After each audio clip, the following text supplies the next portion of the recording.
¿Os habéis preguntado qué pasará con Mihawk una vez pierda su título de ser el mejor espadachín del mundo? ¿O cómo será la nueva organización de la Marina una vez el gobierno actual caiga ante Luffy, su tripulación y los revolucionarios? ¿Cómo acabará el mundo de One Piece una vez termine la historia principal? Estamos cada vez más cerca de la guerra final de One Piece, ese momento que lo va a cambiar absolutamente todo. La historia tal y como la conocemos está a punto de romperse en mil pedazos, y si los Mugiwaras junto a todos sus aliados logran salir vencedores y derrocan al gobierno mundial, el mundo de One Piece no volverá a ser el mismo. Por eso hoy no vamos a hablar de esa guerra, sino de lo que viene después. ¿Qué pasará cuando todo acabe? Cuando empiece por fin una nueva era. Y he hablado más de una vez sobre qué ocurrirá con los Mugiwaras una vez termine la historia principal. Luffy seguirá navegando sin rumbo fijo, y sí, quizás lo hace junto a Boa Hancock. Nami volverá a Kokoyashi a vivir tranquila con su hermana. Zoro regresará a su dojo y se convertirá en un maestro de espadachines. Sanji abrirá su restaurante en el All Blue y cocinará para todo el mundo. Usopp será leyenda en Elbaf, se casará con Kaya y recorrerá East Blue contando historias reales. Chopper abrirá una clínica en la isla de Drum y será el médico más querido del mundo. Frankie liderará un laboratorio con los satélites de Vegapunk y reabrirá el taller de Tom en Water 7. Brook vivirá con Laboon, dará conciertos y acabará retirado en el mar. Robin escribirá un libro que cambiará el mundo y se encargará de que la historia no se olvide. Jinbe será embajador de la isla Gyojin y será un símbolo de paz entre humanos y tritones. Pero para este vídeo no vamos a hablar de ellos, vamos a hablar de los demás, de todos esos personajes que también nos han acompañado durante años. ¿Qué será de Trafalgar Law, de Katakuri, de Buggy, de Mihawk o de los nuevos miembros que controlarán a la nueva organización de la Marina? Así que una vez dicho esto, comencemos. Pero antes de empezar, quiero recomendaros un producto de calidad de una marca con la que ya he tenido la suerte de colaborar anteriormente, FlexiSpot. Me hace especial ilusión trabajar de nuevo con ellos porque ya sabéis que llevaba tiempo usando uno de sus escritorios, concretamente cuando volví de Japón. En ese momento estaba reorganizando todo mi espacio de trabajo y su escritorio fue clave para poder montar un entorno cómodo y funcional. Y ahora con la mudanza a una nueva oficina, FlexiSpot me ha enviado un nuevo escritorio, aún más grande que el anterior. En esta ocasión se trata del modelo E6 Max, que es un escritorio de estos elevables de gama alta y como podéis ver es enorme. Me viene genial porque paso muchas horas trabajando frente al ordenador y necesitaba más espacio, tanto para grabar como para editar. Una de las cosas que más me gustan de los escritorios de FlexiSpot es que puedes ajustarlos a la altura que quieras, con solo pulsar un botón. Puedes trabajar sentado o de pie, y gracias al sistema de memoria que incorpora, puedes guardar tus alturas favoritas para cambiar fácilmente de posición a lo largo del día. Además de estos dos escritorios que tengo, ya sabéis que también tengo una silla ergonómica de FlexiSpot, y sinceramente todo lo que tengo de ellos me ha salido buenísimo. Se nota que cuidan la calidad de sus productos y que no son típicos productos gaming, y son productos que están pensados para gente que pasa muchas horas delante del ordenador. Si os interesa echarle un vistazo al modelo que me han enviado o queréis más información sobre la marca, os dejo todos los enlaces en la descripción del vídeo y también en un comentario fijado. Muchas gracias a la gente de FlexiSpot y ahora sí, vamos a ver dónde acabarán cada uno de los personajes de One Piece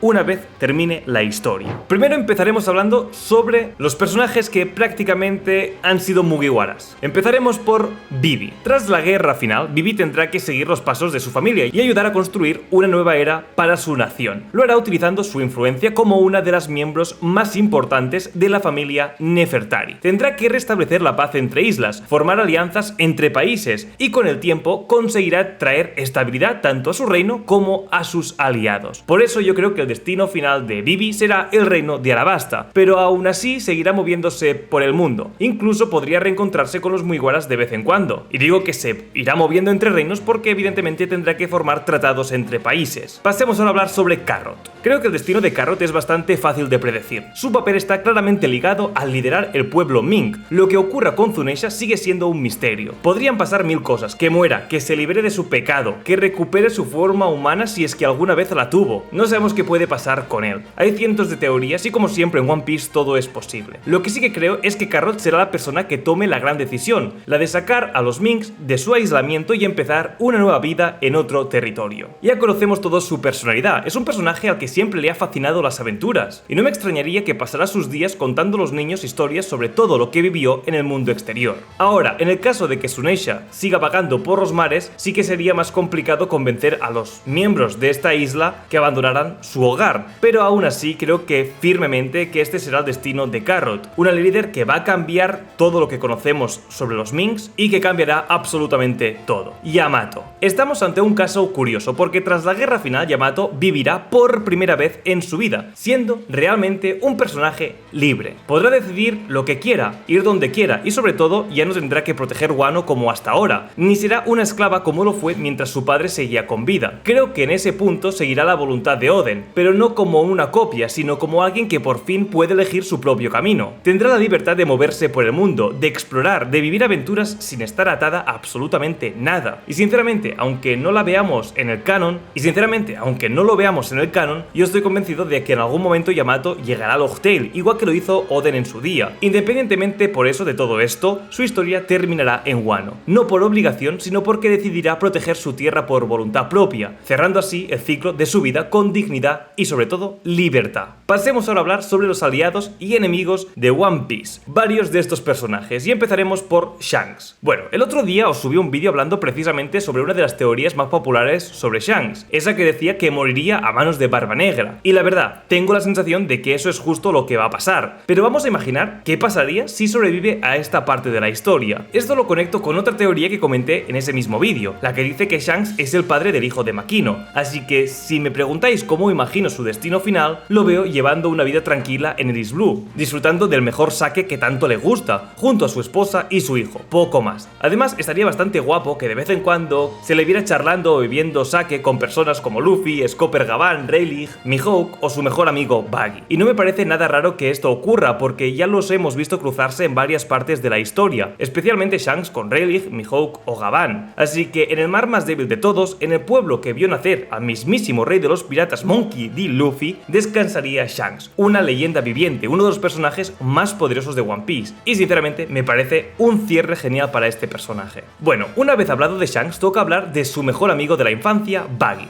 En su caso, me imagino tres futuros alternativos bastante diferentes entre sí. El primero es que vuelva a empezar desde cero y regrese a sus viejas costumbres, causar caos en pueblos pequeños, montar numeritos y vivir como ese Buggy que conocimos al principio de la historia. Básicamente ese payaso buscando atención por los medios más ridículos posibles. Pero se me ocurre otro futuro donde en la historia principal creo que todo encajaría muchísimo más. Y es aquel en el que Buggy ya se ha hecho tan famoso y todo gracias a conseguir el tesoro del Capitán John. En este caso sería asquerosamente rico y con eso podría hacer absolutamente todo lo que le diera la gana. A lo mejor, yo que sé, acabaría financiando una nueva organización, pero esta vez desde las sombras, con todo de lujos y locuras que se le ocurran. Y quizás en esta organización sería considerado como un dios. Y también se me ocurre un tercer destino posible para este Buggy, y es que nunca llegue a conseguir el tesoro en la historia principal y que dedique toda su vida a buscarlo, yendo de isla en isla, siempre convencido de que está a punto de encontrarlo, hasta que finalmente ya de mayor lo encuentra por fin, cerrando así su obsesión de toda la vida. Pero la verdad que la opción que más me gusta es el segundo caso que os he contado, Mihawk. Sobre este personaje hay algo importante que ya os he comentado más de una vez. El mayor enemigo de Mihawk no es otro espadachín, es el aburrimiento de ser el mejor. Lleva tanto tiempo sin un rival a su altura que en el fondo se ha ido perdiendo dentro de sí mismo, aislado y sin una motivación real. Por eso cuando Zoro finalmente se convierte en el mejor espadachín del mundo, no creo que Mihawk entre en depresión ni que muera en ese combate como muchos imaginan. Al contrario, eso le devolvería las ganas de vivir, de entrenar, de viajar de nuevo por el Grand Line y continuar con un objetivo claro. Me lo imagino como una nueva etapa de rivalidad parecida a la que tuvo con Shanks en su juventud, solo que ahora ese rival sería Zoro. Aunque sea durante unos años después de que Zoro lo supere, esa competencia le daría sentido a su vida otra vez. Pero claro, con el paso del tiempo y al ver que su mejor momento ya ha pasado y que Zoro ya está en otro nivel, Mihawk acabaría aceptando su lugar en la historia. En ese punto lo veo retirándose en una isla remota, fiel a su estilo, y montando ahí un lugar de entrenamiento de espadachines. Ya lo hizo una vez con Zoro, así que tendría todo sentido que ahora como maestro se dedicará a formar a la próxima generación de espadachines, con la esperanza de que alguno de ellos supere algún día a Zoro, igual que Zoro lo superó a él. Y eso, en el fondo, sería la forma más bonita, yo creo, de cerrar su historia. Barba Negra. Creo que lo más probable respecto al destino final de Barba Negra es que muera en la historia principal, y todo por su propia frase que tanto le representa. Los sueños de un hombre nunca mueren. Pero claro, la única forma de que un sueño muera, al menos para una persona, es que el soñador muera. Sí que se puede pasar de generación en generación, pero ya me entendéis a lo que me estoy refiriendo. Si sigue vivo, su ambición también sigue viva. Por eso, para que su historia tenga un cierre, Barba Negra tiene que morir. Necesita un punto y final. Pero bueno, vamos a imaginar un caso hipotético en el que sobrevive, que sus planes fracasan pero no muere. ¿Qué pasaría? Pues siendo el tipo de personaje que es un reflejo de los piratas clásicos y reales, borrachos, apostadores, secuestradores, sin ética ni rumbo, creo que seguiría siendo exactamente eso, pero sin poder, sin ninguna influencia y sin respeto. Para que Barba Negra dejara de ser una amenaza tendría simplemente que perder, y absolutamente todo el mundo lo dejaría de lado. Y esto encaja con algo que Oda dijo una vez en un SBS, que Luffy no mata a sus enemigos porque para ellos perder sus sueños es peor que la muerte. Y esto me parece clave. La derrota para un personaje como Barba Negra, esa es la verdadera muerte. Así que en este escenario seguiría vagando por el mundo como un pirata patético, intentando hacer maldades pero sin éxito alguno, un tipo sin ambición, sin tripulación, sin ningún plan en mente, y evidentemente sería una sombra de lo que fue Crocodile. Sobre este personaje he estado pensando bastante y la verdad que me cuesta muchísimo imaginar una situación en la que Crocodile cambie por completo su personalidad y se convierta en alguien realmente bueno. Hay algo que sí debemos tener en cuenta, su conexión con Ivankov. Todavía no sabemos qué ocurrió exactamente entre ellos, pero está claro que Ivankov conoce un secreto muy importante sobre Crocodile, lo bastante grave como para chantajearlo en Impel Down y forzarle a ayudar a Luffy tanto ahí como en Marineford. Por eso, si hay una sola persona capaz de provocar un cambio en Crocodile,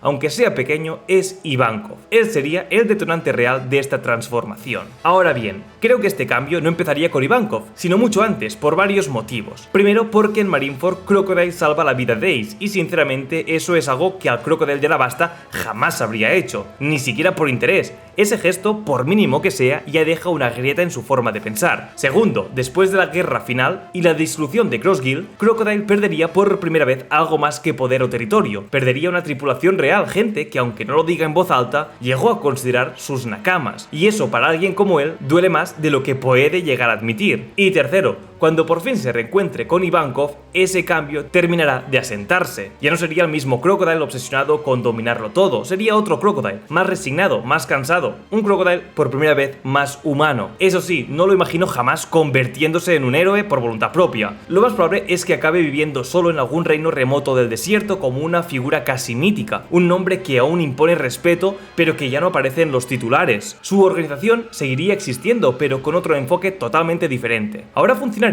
como un grupo paramilitar, ofreciendo sus servicios a distintos gobiernos para mantener el orden en zonas inestables, sofocar rebeliones o eliminar focos de crimen. La verdad que esta idea me encaja bastante más. Evidentemente no tendría esa ambición desmedida de conquistar el mundo, simplemente lo estaría haciendo para ayudar, aunque él lo encubriría todo diciendo que realmente es un personaje malvado, pero realmente no sería así. Bartholomew Kuma. Bueno, en el hipotético caso de que Kuma sobreviva a todos los acontecimientos finales de One Piece, la verdad, todo apunta a que sí, o al menos yo creo que sí, creo que su destino es bastante fácil de imaginar. Lo más probable es que regrese a su hogar, al reino Sorbet, y lo haga acompañado de su hija Bonnie. Pero antes de eso tendría que someterse a una cirugía a manos de Vegapunk que le permitiría recuperar todos sus recuerdos y con ello volver a ser el mismo. Y sinceramente me parece que este sería el cierre perfecto para su historia, reencontrarse con su identidad, con su humanidad y poder vivir por fin en paz junto a su hija, después de todo el sufrimiento que ha cargado en silencio durante tantos y tantos años. Además, habría algo muy bonito en que la percepción del mundo sobre Kuma cambiase por completo. Pasaría de ser visto como un tirano sin alma, una máquina del gobierno, a ser recordado como una figura compasiva y respetada, alguien que siempre antepuso el bienestar de los demás al suyo propio. Y no solo eso, por fin los pacifistas serían realmente pacifistas. Las armas creadas a su imagen, que originalmente nacieron para proteger,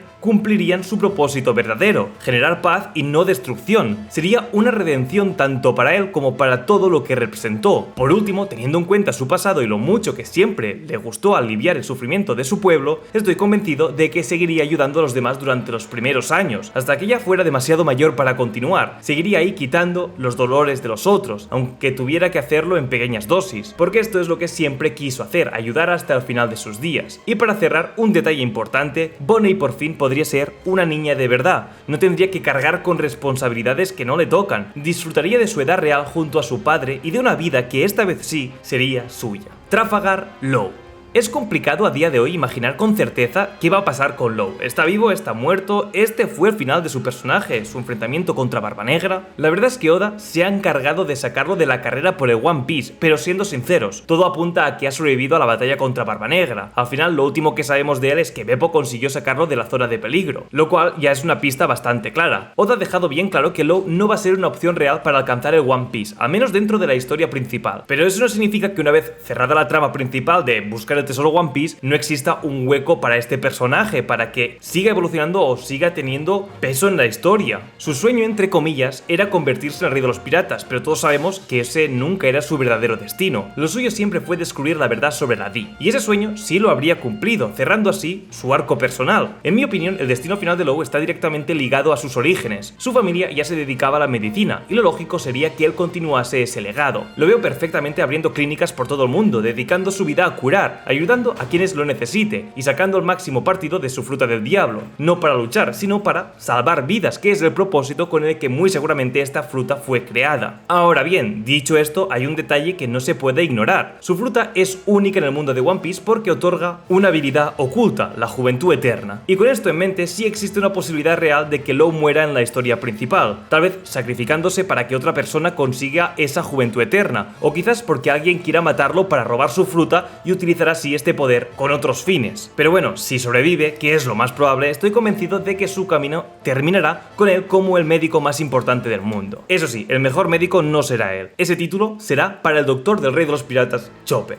Sabo. Aquí hay que tener en cuenta una cosa importante. El ejército revolucionario como tal no tiene sentido que siga existiendo tras la guerra final. Una vez que el gobierno mundial caiga, esta organización habrá cumplido su propósito, así que no veo a Sabo formando parte de esta organización mucho más tiempo. Ahora bien, que el gobierno desaparezca no significa que desaparezca el mal en el mundo. Por eso, aunque el ejército revolucionario ya no existiría como tal, Sabo seguiría teniendo un papel activo, seguiría luchando para liberar a los pueblos que aún estén oprimidos, por aquellos países que todavía no pueden valerse por sí mismos, y haciendo lo que siempre ha hecho, proteger a los más débiles. Pero eso sería justo después de la guerra final. Ahora bien, vamos a ir un poco más allá. ¿Qué pasará con Sabo tiempo después? Antes de eso quiero mencionar una teoría que escuché hace poco y que sinceramente me pareció bastante curiosa. Esta idea parte de una teoría muy concreta. Imu no puede manipular a los personajes que llevan la letra D en su nombre. A día de hoy no hay ninguna confirmación oficial sobre esto, pero es cierto que no hemos visto a ningún D transformado directamente por Imu. Teniendo esto en cuenta, la teoría plantea que los únicos que pueden resistirse a su poder son los portadores de la voluntad de los D. Y aquí viene la parte interesante. Según esta teoría, Luffy sin querer nombró a Sabo como uno de los D, cuando dijo que Sabo era Sa-Di-Bo, y que hemos visto que ha pasado recientemente en la historia. Sabo sobrevive a Imu y a los Goroseis en Maria Joa, una hazaña que sinceramente es una locura. Entonces, ¿podría significar esto que los D no nacen, sino que se eligen entre ellos? ¿Que la D es una voluntad que se transmite cuando otro D reconoce tu valor? ¿O quizás lo que vimos fue simplemente un bait de Oda y en realidad Sabo tiene un plan oculto y por eso Imu no lo atacó? Es decir, ¿que Sabo es un traidor? Personalmente no creo esta última parte. No me encaja para nada que Sabo sea un traidor. Como mucho me quedo con la idea de que la D puede ser a elección, una señal de reconocimiento entre iguales. Solo un D puede nombrar a otro D. Pero bueno,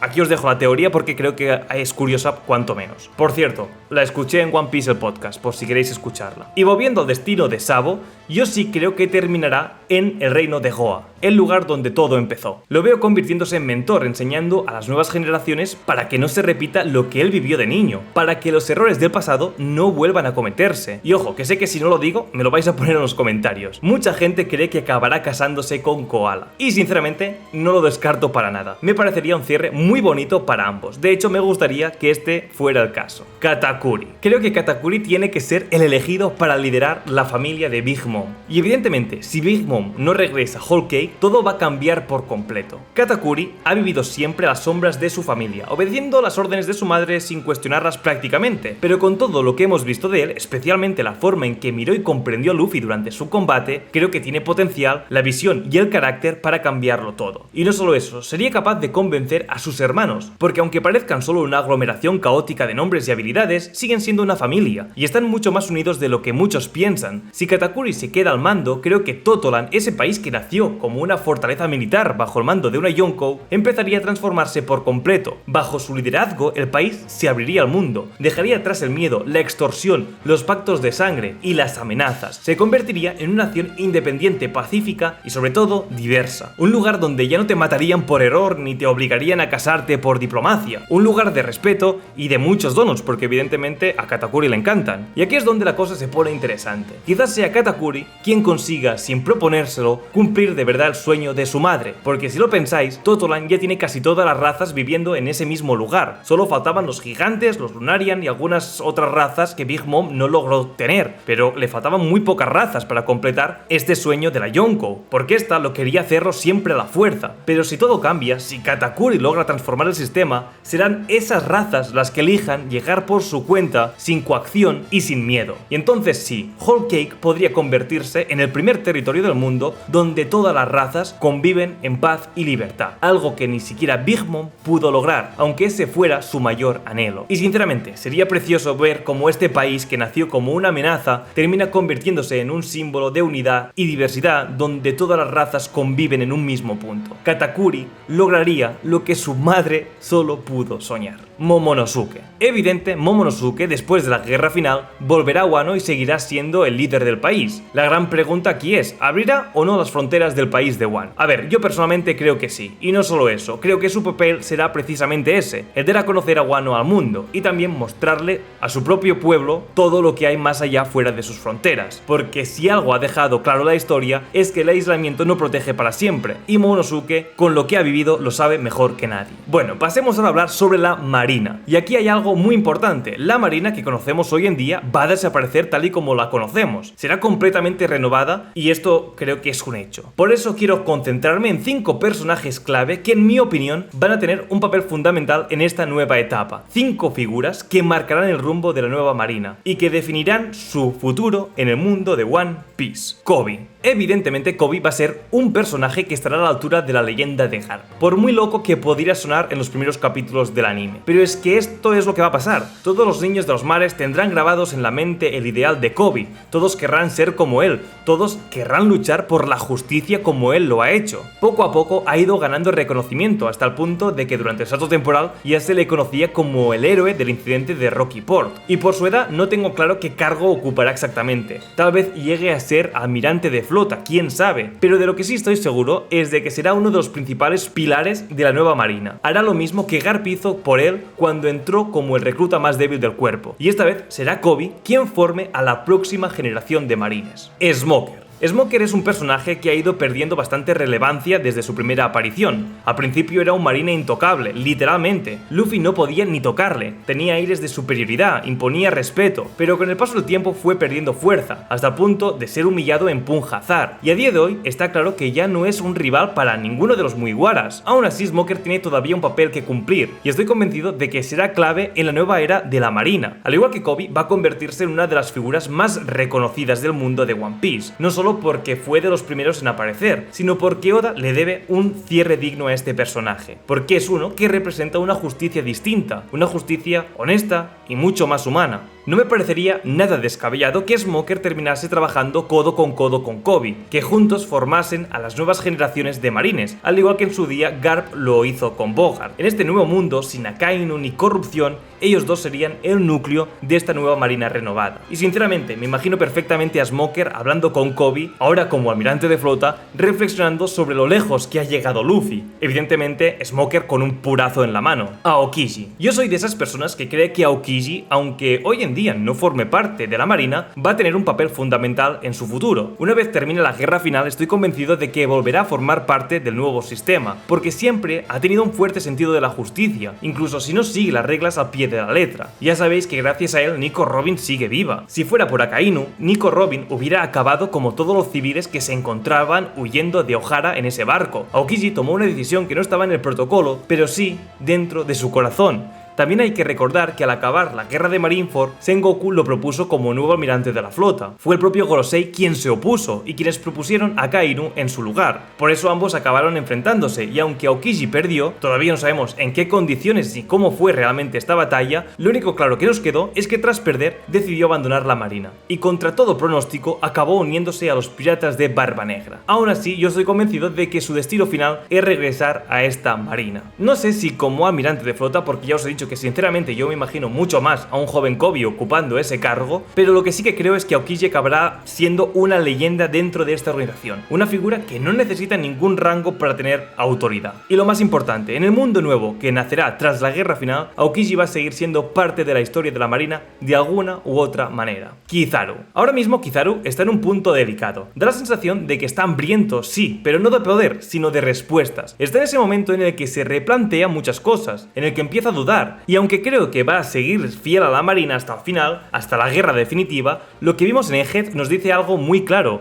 Kizaru siente, no es un robot, no es solo una herramienta, y justo por eso creo que su papel en la guerra final no será simplemente el de un almirante poderoso. Su verdadera batalla será interna, luchar contra sus órdenes, sus dudas y su pasado. Y puede que llegado a ese punto termine aliándose incluso con los Mugiwaras, con Vegapunk y con los revolucionarios. Ya sabéis que incluso en Egghead, Kizaru ayudó a Luffy a recuperarse. Por eso yo creo que en la guerra final ese momento será el quiebre, donde tomará una decisión u otra. Ahora bien, una vez acabe la guerra no tengo tan claro que siga dentro de la marina. La nueva organización será distinta, más justa y desde luego aceptarían su ayuda, pero también me parece muy probable que Kizaru, tras todo lo vivido, el dolor, la culpa y sabiendo que ha tomado decisiones equivocadas, quizás prefiera alejarse por su propia voluntad. Quizás no podría seguir adelante cargando con todo eso, quizás sentiría que necesita desaparecer, vivir una vida tranquila y apartada, sin uniforme, sin jerarquías, básicamente una especie de retiro voluntario, no por castigo sino por redención. Eso, o quién sabe, tal vez regrese, pero si lo hace no sería como el almirante neutral que conocimos, sino como alguien completamente nuevo, alguien que por fin puede elegir.